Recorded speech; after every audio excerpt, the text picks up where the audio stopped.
Vous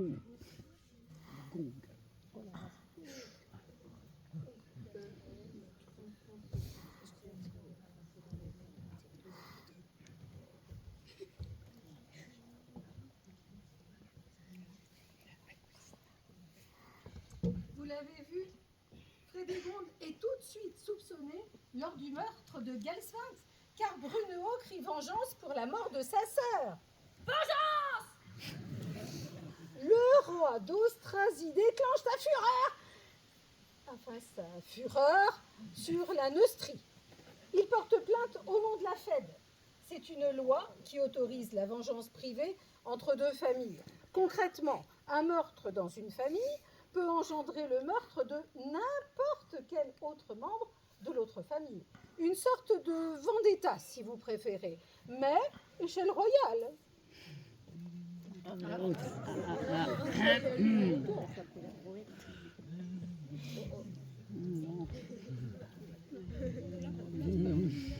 Vous êtes de famille royale, vous, non? Ah, autant pour moi. Attention à vous, vous avez frôlé la mort. Alors, dans le doute, je vais prendre le nom, prénom et adresse de tout le monde. Et je reviendrai chercher les informations plus tard. Ouais, ça pourrait servir en fonction de la suite des événements. La suite. Je me sens à côté de vous, tiens. Frédéric, tu vas payer pour cet affront. Un membre de ta famille doit mourir. C'est ce qu'on va voir.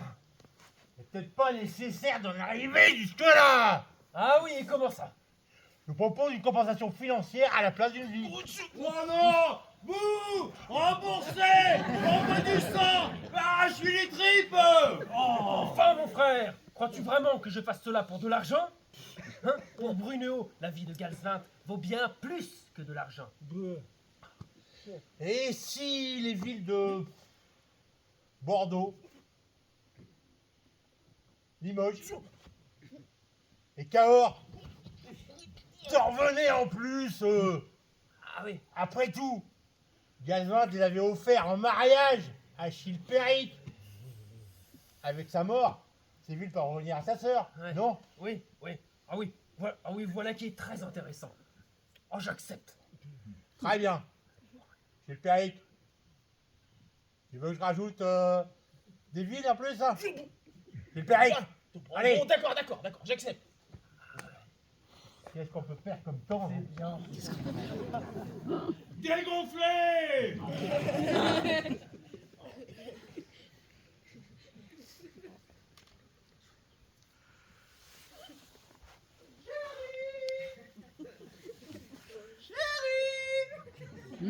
Je suis rentré. Ça a été? Oh, on ne peut mieux. J'ai discuté avec mes frères. Nous ne serons pas attaqués. Comment ça? Eh bien, malgré l'appétit de Sigebert et Brunehaut, nous avons négocié et nous ne serons pas attaqués. Ah, on a eu chaud, hein? Et comment as-tu fait pour les convaincre? Oh, c'est très simple. Avec un peu d'or et les villes de Bordeaux, Limoges et Cahors, nous ne serons pas attaqués. Attends, là. T'es pas en train de me dire que vous leur avez refilé des terres, quand même? Oh, des terres! Des terres! Peut-on seulement appeler ça des terres? Bah oui, on appelle ça des terres, oui. Avec les revenus, les paysans et tout le territoire qui va avec. Mais comment as-tu pu accepter un truc pareil? Mimine! Nous ne serons pas attaqués! Ah non, nous ne serons pas attaqués, puisque c'est nous qui allons les attaquer. Et tu vas reprendre ces terres rapidement. Bon, voilà donc Chilpéric en guerre contre Sigebert. Oui, alors? C'est qui Chilpéric? Le roi de Neustrie. Et Sigebert? Le roi d'Austrasie, enfin, je suis un peu quand même. Mais ce n'est pas de ma faute. Je viens d'arriver, j'étais à l'école. Comment ça, à l'école? Tu n'étais pas chez la nourrice. C'est de ta faute. C'est toi qui ne veux plus que j'y aille. Enfin, non. Non, vraiment non. Je me dis ça, moi. Si, tu as dit l'autre jour à papa, enseigner l'histoire, ça ne rapporte rien, et la nounou, ça coûte trop cher. Ah oui, bon, écoute, c'est quand même pas de ma faute si les subventions baissent, quand même. Bon, écoute, tu vas te rendre utile, tu vas mettre les flèches sur le tableau. Tiens, regarde, hop là.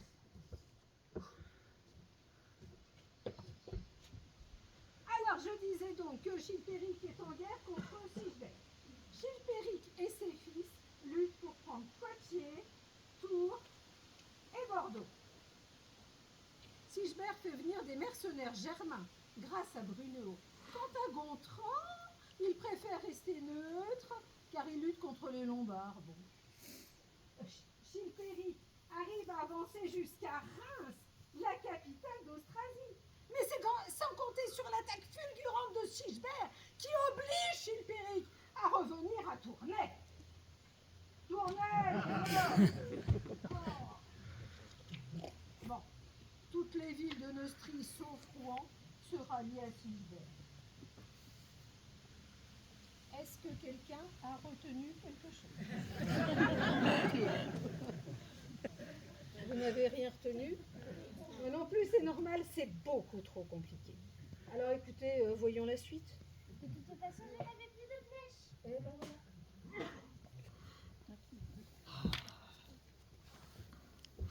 Nous avons réussi. Je vais être couronné roi de Neustrie. Tu entends ça, ma douce? C'est une victoire écrasante, mon bien-aimé. Ah oui.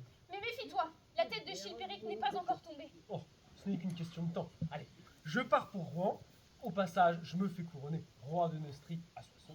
Et je reviens dans 2-3 mois avec la tête de mon frère. Fais vite et sois fort.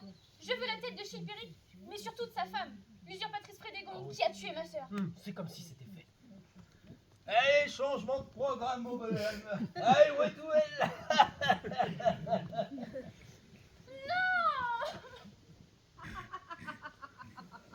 Les assassins ont bien travaillé.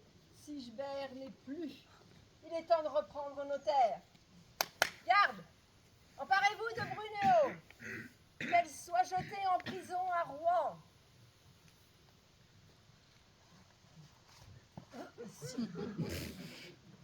Ah, ici, ma belle. Vengeance!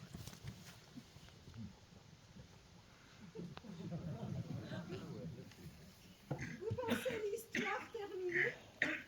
C'est sans compter sur l'intelligence et la roublardise de ces deux reines qui vont mener la fête dans un jeu de massacre qui ressemble à s'y méprendre à une partie d'échecs. Alors, Brunehaut, te voilà enfermé à Rouen. Je vais pouvoir envoyer Mérové, le fils de Chilpéric, prendre Reims. Pour la Neustrie, on en vend toutes mes Reims. Pas si vite, mon bon Mérové. Passe me voir dans ma cellule. J'aurais besoin de m'entretenir avec toi. Entendu, madame. Que me voulez-vous? Oh, votre beauté n'est pas une légende. Mérové, libère-moi de ces chaînes et enfuyons-nous vers l'Austrasie.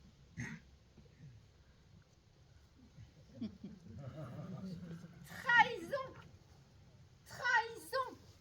Il me faut maintenant me débarrasser de ce Mérové, aussi stupide qu'immature. Garde! Qu'on le tonsure et qu'on l'enferme dans un monastère. Oh, vous n'avez pas le droit! Vous n'avez pas le droit! Non, non, non, non! Alors, Brunehaut, te revoilà sans allié. Que tu crois, scélérate? Tu oublies le troisième frère, Gontran.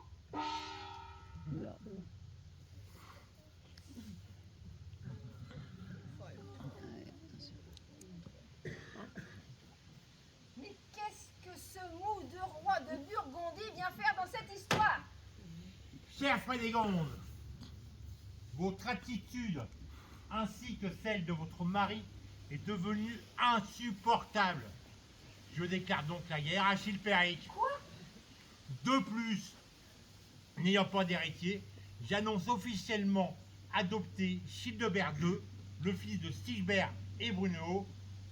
À ma mort, il sera donc roi d'Austrasie et de Burgondie. Mais comment osez-vous? Mais c'est un scandale!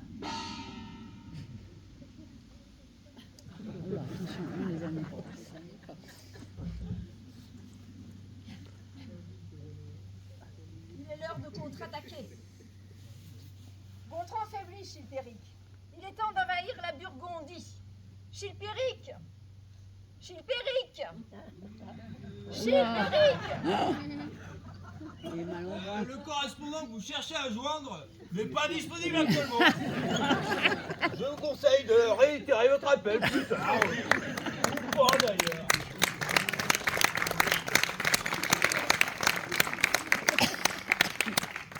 Enfin, des années après l'assassinat de Sigebert, je suis vengée. Adieu, Chilpéric. Au plaisir de ne plus te revoir. Non, non, non, non, non, non, non, mais qu'est-ce que je vais faire maintenant? Il faut que je réagisse. Bertilla, viens voir un peu ici. Ma reine. Bertilla, dis-moi, quels sont les fils de Chilpéric encore en état? Mérové? Vous l'avez fait étrangler dans son monastère. Ah oui, regrettable incident. Théodebert? Il est mort sur le champ de bataille. Ah oui. Ah, regrettable incident. Clovis? Comme Mérové, vous l'avez fait tuer. Ah oui, regrettable incident. Alors, Samson? Eh bien... Ah, celui-là, c'était moi. Regrettable incident. La bouche. Alors Dagobert? Dagobert, lui, j'en suis sûre, je ne l'ai pas fait tuer. C'est normal, il est mort de maladie étant jeune. Ah, quel con! Écoutez, chère reine, les seuls enfants de cette génération encore vivants sont Rigonde et Clotaire II. Mais Clotaire II n'a que 6 mois. Je ne peux pas l'envoyer se battre contre Brunéo. Faites-moi appeler Rigonde.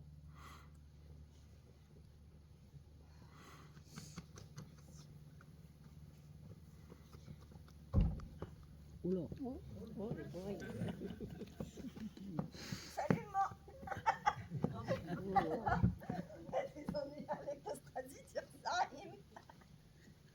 Mais Rigonde, mais quelle est cette attitude? Bah quoi, papa est mort. Je vois mon chagrin. Oh non, mais on a autre chose à faire. Il faut le venger plutôt que le pleurer. Alors tu vas aller épouser le roi des Visigoths, ça nous fera des alliés de poids. C'est qui ça, le roi des Visigoths? Eh ben, Récared. Mais maman, même si je me marie avec Rédaker. Non, non, non. Récared. Machin quoi. Même si je me marie avec lui, tu crois vraiment qu'il va lever une armée? Quitter les Pyrénées et faire le chemin jusqu'en Austrasie? Il est pas fou? Non mais il n'aura pas le choix. Je lui donne ma fille en mariage quand même. C'est la moindre des choses. En plus, en Austrasie, il pleut. Il fait mâche. Alors que chez les Visigoths, il fait beau. Il fait chaud. Il y a la plage. Tu crois vraiment que Rédavicule, là même, il va quitter Metz? Il va quitter Barcelone pour aller assiéger Metz? Et je ne te demande pas ton avis. Tu vas m'obéir et aller chez les Visigoths que je puisse les manipuler à ma guise. Mais t'es complètement folle, maman! Oh, alors ça c'est incroyable. Caius, Tassin, viens voir. Regarde ce que j'ai trouvé là dans les archives. C'est marqué que Frédégonde, elle essaye de tuer sa fille en lui éclatant la tête dans une malle. Dans une malle? Bah ouais, ça doit être rigolo. Attends, regarde. Ça doit donner quelque chose comme ça, regarde. Attends, il faut une malle. Voilà. Hop. Voilà. Tiens, amène-les-moi, Tassin. Voilà. Là, la Rigonde, elle devait être comme ça. Et puis la Frédégonde, à un moment donné, et paf! Et paf! Et paf! Allez, encore un coup. Et paf! Eh, à l'époque, ils savaient rigoler quand même. Hein. Bon, bref, ça fait pas avancer l'enquête, tout ça. Faut qu'on y retourne. Ça a été où? Oh non, mais je vous jure, les gosses aujourd'hui quand même. Bon, enfin, une sale gamine de moins. Hé, vous là-bas, embarquez là.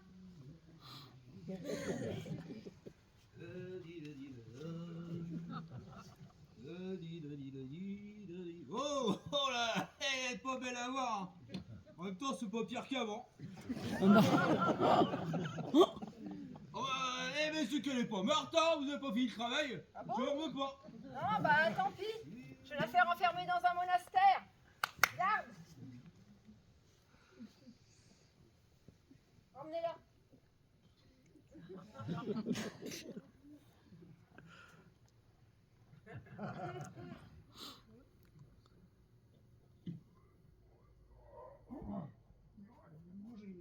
Elle a bien mangé. Où en étions-nous?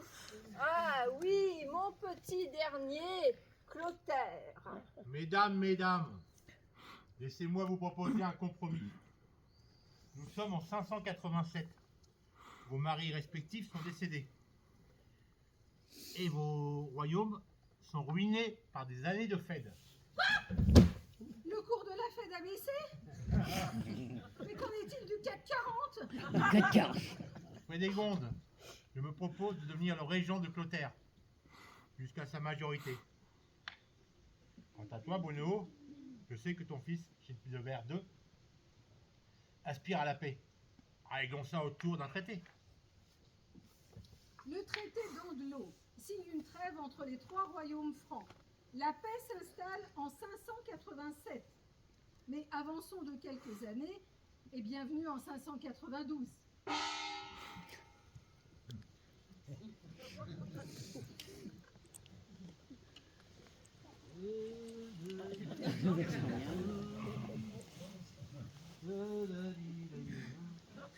Tu sais, Gontran, la vie c'est un peu comme une entreprise. Eh ben t'es viré. T'es viré. C'est dans mon bureau, on va faire les papiers, tu vas voir, ça va être vite fait. On va signer un truc à l'amiable. Gontran est mort. Ce fut un brave homme. Childebert, qu'allons-nous faire maintenant? Childebert! Childebert!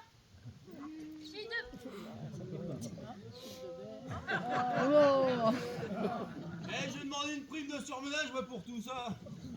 Désolé, j'ai pas retrouvé tous les morceaux. Ouais. Et je crois que j'ai tué l'ambiance. Mais comment est-ce possible? Comment vas-tu, Bruno? Ton fils a-t-il apprécié le vin que je lui ai offert? Une cuvée spéciale, juste pour lui. Tu vas me le payer. Ah, et comment vas-tu t'y prendre? Eh bien, par chance, Childebert a eu le temps d'avoir 2 fils. Ce sont eux qui vont mener la Fed. Oh, Voilà. et quel âge ont-ils, ces enfants? Eh bien, Tibère a 11 ans et Thierry 9. J'en tremble. Figure-toi que Clotaire est bien plus âgé. Il a 12 ans, hein. Oui, bon, on fait ce qu'on peut. Enfin, c'est incroyable tout de même. Les gens mettent tant de temps à grandir et tellement peu de temps à mourir. Ça, à qui c'est vous?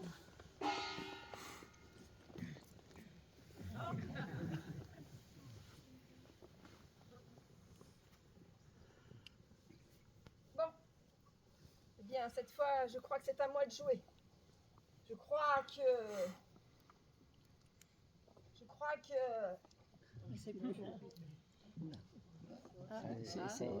C'est la fin.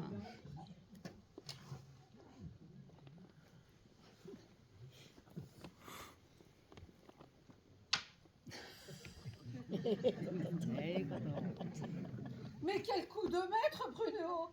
Comment avez-vous réussi cet exploit? J'y suis pour rien, moi. Elle est morte de vieillesse. Quel comble! Écoutez, cela n'entraîne pourtant pas la fin de la Fed, qui va durer encore 15 ans jusqu'en 613. Faisons un saut jusqu'à cette date, et je vous propose de voir enfin la fin de cette histoire, beaucoup trop longue et beaucoup trop compliquée. Et du coup, je vais prendre mes fiches. Ouh, allez.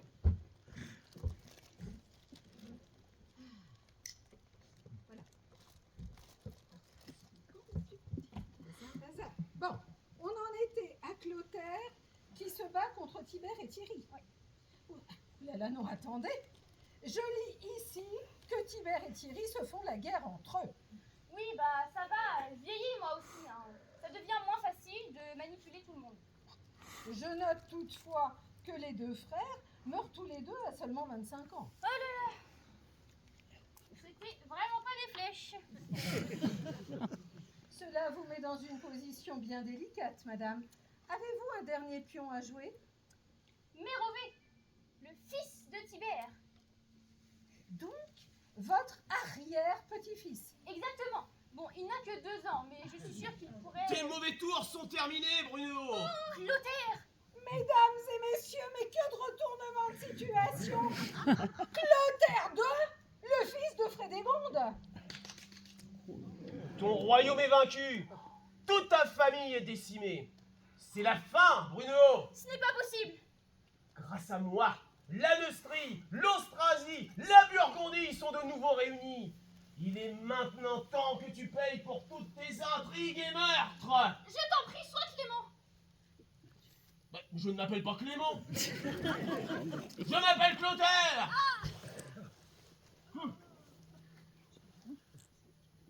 Eh bien, c'est ainsi que se termine la fête royale.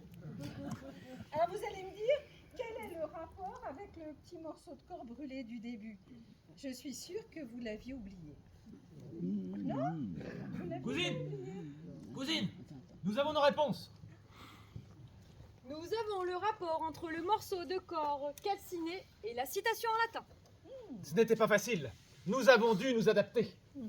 Parfois même bifurquer, changer de chemin. Et encore, tout ça, eh ben c'était seulement pour se rendre à Rouen. C'est vraiment le bordel les travaux sur la Sud 3 là. Enfin bref, nous avons mené notre enquête. Et alors? Mais c'est d'un compliqué. Moi, j'ai rien compris. Déjà, dès la citation en latin, j'ai su que ça partait mal. Eh bien, il fallait rester pour écouter. Oui, bah ça va. On a notre tueur. Hein. Mais pourquoi le corps est brûlé? Figurez-vous que Clotaire a légèrement mis en scène la mort de Bruno. Il faut savoir qu'il l'a laissé à ses soldats pendant 3 jours. On parle ici d'une dame de 66 ans. Ça va, c'est bon. Ensuite, on l'attache par les cheveux et par une jambe à la queue d'un cheval lancé au galop. Ensuite, ses derniers os sont brisés et enfin, elle expire sur le bûcher. Et quand même, Attendez une minute là. Pardon? Bah on va pas le voir tout ça. Bah attendez, des viols, un écartèlement, un bûcher c'est quand même festif, non? C'est festif. Écoutez, cher mort, on ne va pas montrer ce supplice sur scène. De toute façon, on n'a pas de cheval. Oh. Alors c'est quand même pas croyable. Alors moi, je vous ramène un cadavre vieux de 1500 ans pour une histoire sympa, et on voit même pas la fin. Vous savez ce que ça me coûte de trimballer des corps comme ça? Vous croyez que ça m'amuse? Eh, il y en a, ils sont lourds, hein. Non, franchement, tu parles d'une idée à Marmalneux, je vais parler au scénariste. Et ben voilà. Alors, s'il vous plaît, je voudrais un scénariste. Bon, ça va. Et terminons plutôt cette histoire par une citation de mon éminent collègue Bruno Dumézil. Le long massacre de Brunehaut, au lieu d'abolir sa mémoire, conserva son souvenir et laissa place à la constitution d'une légende.